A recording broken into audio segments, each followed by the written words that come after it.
Hi hello friends, ಎಲ್ಲರಿಗೂ ನಮ್ಮ ಅಮ್ಮನ ಅಡುಗೆಗೆ ಸ್ವಾಗತ. ನೀವೇನಾದರೂ ಫಸ್ಟ್ ಟೈಮ್ ನಮ್ಮ ಚಾನಲ್ನ ನೋಡ್ತಾ ಇದ್ದೀರಾ, ನಮ್ಮ ಅಮ್ಮನ ಅಡುಗೆ ಚಾನಲ್ನ ಸಬ್ಸ್ಕ್ರೈಬ್ ಮಾಡ್ಕೊಳ್ಳಿ. ಹಾಗೆಯೇ ಪಕ್ಕದಲ್ಲಿ ಬರುವ ಬೆಲ್ ಐಕನ್ನ ಕ್ಲಿಕ್ ಮಾಡ್ಕೊಳ್ಳಿ. ಇವತ್ತು ನಾನು ಒಂದು ಇನ್ಸ್ಟಂಟಾಗಿ ವಾಂಗಿ ಬಾತ್ ಮಾಡೋದು ಹೇಗೆ ಅಂತ ತೋರಿಸ್ಕೊಡ್ತಾ ಇದ್ದೀನಿ. ನಮಗೆ ಅಂಗಡಿಲಿ ಸಿಗುವಂತಹ ವಾಂಗಿ ಬಾತ್ ಮಸಾಲ ಪೌಡರಿಂದ ತುಂಬಾ ಸೂಪರ್ ಆಗಿರುವಂತಹ ವಾಂಗಿ ಬಾತ್ ಮಾಡೋದು ಹೇಗೆ ಅಂತ ತೋರಿಸ್ಕೊಡ್ತಾ ಇದ್ದೀನಿ. ಬನ್ನಿ ಮಾಡೋದು ಹೇಗೆ ಅಂತ ನೋಡೋಣ. ಅದಕ್ಕಿಂತ ಮುಂಚೆ ಇಂಗ್ರೀಡಿಯೆಂಟ್ಸ್ ನೋಡ್ಕೊಂಬರೋಣ.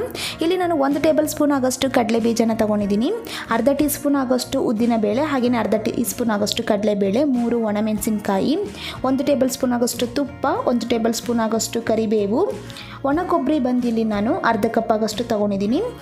ಗೋಲಿಗತ್ರದಷ್ಟು ಹುಣಸೆಹಣ್ಣು ಈ ಥರ ನೀರಲ್ಲಿ ನೆನೆ ಹಾಕಿ ಇಟ್ಕೊಂಡಿದ್ದೀನಿ. ಹಾಗೆಯೇ ಇಲ್ಲಿ ಹಸಿರು ಬದನೆಕಾಯಿನ ಈ ಥರ ಕಟ್ ಮಾಡಿ ಇಟ್ಕೊಂಡಿದ್ದೀನಿ. ಇಲ್ಲಿ ನಾನು 1 ವಾಂಗಿ ಬಾತ್ ಮಸಾಲ ಪೌಡರ್ ತೊಗೊಂಡಿದ್ದೀನಿ. ಇಲ್ಲಿ ನಾನು 150 ಗ್ರಾಮ್ ಆಗೋಷ್ಟು ಅನ್ನ ತೊಗೊಂಡಿದ್ದೀನಿ. ಹಾಗೆಯೇ 2 ಟೇಬಲ್ ಸ್ಪೂನ್ ಆಗೋಷ್ಟು ಎಣ್ಣೆ, ರುಚಿಗೆ ತಕ್ಕಷ್ಟು ಉಪ್ಪು. ಮಾಡೋದು ಹೇಗೆ ಅಂತ ನೋಡೋಣ. ಮೊದಲು ಸ್ಟವ್ ಹಚ್ಚಿ ನಾನೊಂದು ಪಾತ್ರೆನ ಇಟ್ಕೊಂಡಿದ್ದೀನಿ. ಇವಾಗ ಇದಕ್ಕೆ ನಾನು ಮೊದಲು ಎಣ್ಣೆನ ಹಾಕೊತಾ ಇದ್ದೀನಿ. ಇಲ್ಲಿ ನಾನು 2 ಟೇಬಲ್ ಸ್ಪೂನ್ ಆಗೋಷ್ಟು ಎಣ್ಣೆನ ಹಾಕ್ಕೊಂಡಿದ್ದೀನಿ. ಹಾಗೆಯೇ 1 ಟೇಬಲ್ ಸ್ಪೂನ್ ಆಗೋಷ್ಟು ತುಪ್ಪನ ಹಾಕ್ಕೊಂಡಿದ್ದೀನಿ. ಇವಾಗ ಇದಕ್ಕೆ ನಾನು ಕಡಲೆ ಬೀಜನ ಹಾಕ್ಕೊತಾ ಇದ್ದೀನಿ. ಮೊದಲು ಕಡಲೆ ಬೀಜನ ಲೈಟಾಗಿ ಫ್ರೈ ಮಾಡ್ಕೋಬೇಕಾಗುತ್ತೆ. ಲೈಟಾಗಿ ಕಲರ್ ಚೇಂಜ್ ಆದಮೇಲೆ ನಾವು ನೆಕ್ಸ್ಟು ಕಡಲೆಬೇಳೆ, ಉದ್ದಿನ ಬೇಳೆನ ಹಾಕ್ಕೋಬೇಕು. ಈಗ ಲೋ ಫ್ಲೇಮಲ್ಲಿ ನಾನು ಇದನ್ನು ಹಾಗೆಯೇ ಒಂದು 30 ಸೆಕೆಂಡ್ಸು ಫ್ರೈ ಮಾಡ್ಕೊತಾ ಇದ್ದೀನಿ. ಇವಾಗ ಇದೆಲ್ಲ ಫ್ರೈ ಮಾಡ್ಕೊಂಡಿದ್ದಾದಮೇಲೆ ಕಡಲೆಬೇಳೆ, ಉದ್ದಿನ ಬೇಳೆ ಹಾಕ್ಕೊಂಡು ಫ್ರೈ ಮಾಡ್ಕೊತಾ ಇದ್ದೀನಿ. ಇದನ್ನು ಸಹ ಒಂದು 10 ಸೆಕೆಂಡ್ಸ್ ಫ್ರೈ ಮಾಡಿಕೊಂಡ್ರೆ ಸಾಕಾಗುತ್ತೆ. ಇವಾಗ ನೋಡಿದ್ರಲ್ಲ, ಲೈಟಾಗಿ ಕಲರ್ ಎಲ್ಲ ಚೇಂಜ್ ಆಗಿದೆ. ಇವಾಗ ನಾನು ಇದಕ್ಕೆ ಒಣಮೆಣಸಿನಕಾಯಿನ ಕಟ್ ಮಾಡಿ ಹಾಕ್ಕೊಂಡಿದ್ದೀನಿ. ಹಾಗೆಯೇ ಕರಿಬೇವು. ಇವಾಗ ಇದನ್ನು ಲೈಟಾಗಿ ಇದೇ ಥರನೇ ನಾವು ಫ್ರೈ ಮಾಡ್ಕೋಬೇಕಾಗುತ್ತೆ. ನೀವು ಬೆಳಗ್ಗೆ ಮಕ್ಕಳಿಗೆ ಲಂಚ್ ಬಾಕ್ಸಿಗೆ ಏನಪ್ಪ ಮಾಡೋದು, ಹಾಗೆಯೇ ಮತ್ತು ಕೆಲಸಕ್ಕೆ ಹೋಗೋರಿಗೆ ಬೆಳಗ್ಗೆ ಬೇಗ ಮಾಡ್ಕೋಬೇಕಂದ್ರೆ ಈ ರೆಸಿಪಿ ತುಂಬಾ ಚೆನ್ನಾಗಿರುತ್ತೆ. ಇವಾಗ ನಾನಿಲ್ಲಿ ಬದನೆಕಾಯಿನ ಹಾಕ್ಕೊಂಡಿದ್ದೀನಿ. ಇಲ್ಲಿ ನಾನು 1 ಬದನೆಕಾಯಿನ ಈ ಥರ ಮೀಡಿಯಮ್ ಸೈಜಲ್ಲಿ ಕಟ್ ಮಾಡಿ ಹಾಕ್ಕೊಂಡಿರೋದು. ಇವಾಗ ಇದನ್ನು ಇದೇ ಥರನೇ ಫ್ರೈ ಮಾಡ್ಕೋಬೇಕು. ನಾವು ಬದನೆಕಾಯಿ ಕಟ್ ಮಾಡಾದಮೇಲೆ ನೀರಲ್ಲಿ ಹಾಕಿ ಇಟ್ಕೋಬೇಕು, ಯಾಕಂದರೆ ಕಲರ್ ಚೇಂಜ್ ಆಗಿಬಿಡುತ್ತೆ. ಅದಕ್ಕೋಸ್ಕರನೇ ಇವಾಗ ನೋಡಿ ಬದನೆಕಾಯಿ ಎಲ್ಲ ಚೆನ್ನಾಗಿ ಫ್ರೈ ಆಗಿದೆ. ಇವಾಗ ಇದಕ್ಕೊಂದು ಸ್ವಲ್ಪ ಉಪ್ಪು ಹಾಕ್ಕೊಂಡು ನಾನು ಫ್ರೈ ಮಾಡ್ಕೊತಾ ಇದ್ದೀನಿ. ಇವಾಗ ಇದನ್ನು ಹಾಗೆಯೇ ಮೀಡಿಯಮ್ ಫ್ಲೇಮಲ್ಲಿ ನಾನು 1-2 ನಿಮಿಷ ಬಿಡ್ತಾಯಿದ್ದೀನಿ. ಇವಾಗ ನೋಡಿ 1-2 ನಿಮಿಷ ಆದಮೇಲೆ ಚೆನ್ನಾಗಿ ಇದೇ ಥರನೇ ಫ್ರೈ ಮಾಡ್ಕೋಬೇಕಾಗುತ್ತೆ. ಅದು ಬದನೆಕಾಯಿ ಎಲ್ಲ ಸ್ವಲ್ಪ ಸಾಫ್ಟ್ ಆಗಬೇಕು, ನಾವು ಅಲ್ಲಿವರೆಗೂ ಫ್ರೈ ಮಾಡ್ಕೋಬೇಕಾಗುತ್ತೆ.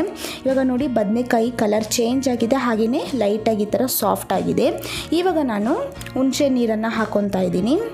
ಇವಾಗ ಇದೇ ಥರನೇ ಹಾಕ್ಕೊಂಡು ಚೆನ್ನಾಗಿ ಒಂದು ಸತಿ ಮಿಕ್ಸ್ ಮಾಡ್ಕೋಬೇಕು. ಅದೇನಿದೆ ನಾವು ಹುಣಸೆನ ಏನು ಹಾಕಿದ್ದೀರಿ ಅದು ಫುಲ್ಲು ಡ್ರೈ ಆಗಬೇಕು. ಅದು ನೀರೇನಿದೆ ನೀರಿನ ಅಂಶ ಎಲ್ಲ ಕಡಿಮೆ ಆಗಬೇಕು.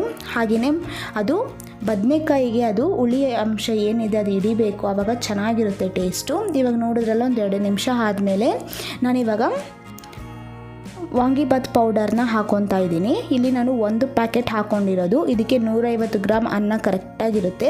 ಇವಾಗ ನಾನು ಇದನ್ನು ಲೈಟಾಗಿ ಇದೇ ಥರನೇ ಫ್ರೈ ಮಾಡ್ಕೊಂಡಿದ್ದಾದಮೇಲೆ ಲಾಸ್ಟಿಗೆ ಒಣ ಕೊಬ್ಬರಿನ ಹಾಕ್ಕೊಂಡಿದ್ದೀನಿ. ಒಣ ಕೊಬ್ಬರಿ ಹಾಕೋದ್ರಿಂದ ಟೇಸ್ಟ್ ವೈಸು ತುಂಬಾ ಚೆನ್ನಾಗಿರುತ್ತೆ. ಇವಾಗ ಇದನ್ನು ಲೈಟಾಗಿ ನಾನು ಇದೇ ಥರನೇ ಫ್ರೈ ಮಾಡಿಕೊಂಡು ಇವಾಗ ನಾನು ಲಾಸ್ಟಿಗೆ ರೈಸನ್ನು ಹಾಕ್ಕೊತಾ ಇದ್ದೀನಿ. ಇವಾಗ ರೈಸ್ ಹಾಕ್ಕೊಂಡು ಚೆನ್ನಾಗಿ ಒಂದು ಸತಿ ನಾವು ಮಿಕ್ಸ್ ಮಾಡಿಕೊಂಡ್ರೆ ವಾಂಗಿಬಾತ್ ರೆಡಿಯಾಗಿದೆ ಫ್ರೆಂಡ್ಸ್. ತುಂಬಾ ಚೆನ್ನಾಗಿರುತ್ತೆ ಟೇಸ್ಟು ಆಗಿರ್ಬೋದು. ಹಾಗೆಯೇ ನಾವು ಯೂಸ್ ಮಾಡಿರೋದು ಅಂಗಡಿಯಲ್ಲಿ ಸಿಗುವಂತಹ ಮಸಾಲ ಪೌಡರ್ ತುಂಬಾ ಚೆನ್ನಾಗಿರುತ್ತೆ. ಈ ಥರ ಒಂದು ಸತಿ ಟ್ರೈ ಮಾಡಿ, ತುಂಬಾ ಚೆನ್ನಾಗಿ ಬರುತ್ತೆ. ಹಾಗೆಯೇ ನೀವು ಇದನ್ನು ಲಂಚ್ ಬಾಕ್ಸ್ಗೆ ಮಕ್ಕಳಿಗೆ ಸ್ಕೂಲು ಕೂಡ ಕೊಟ್ಟು ಕಳಿಸ್ಬೋದು. ಹಾಗೆಯೇ ಕೆಲಸಕ್ಕೆ ಹೋಗೋರಿಗೆ ಬೆಳಗ್ಗೆ ಬೇಗನೆ ಮಾಡ್ಕೋಬೋದು. ಇವಾಗ ನೋಡಿದ್ರಲ್ಲ ಎಲ್ಲ ಮಿಕ್ಸ್ ಮಾಡಿಕೊಂಡು ರೆಡಿ ಮಾಡ್ಕೊಂಡಿದ್ದೀನಿ.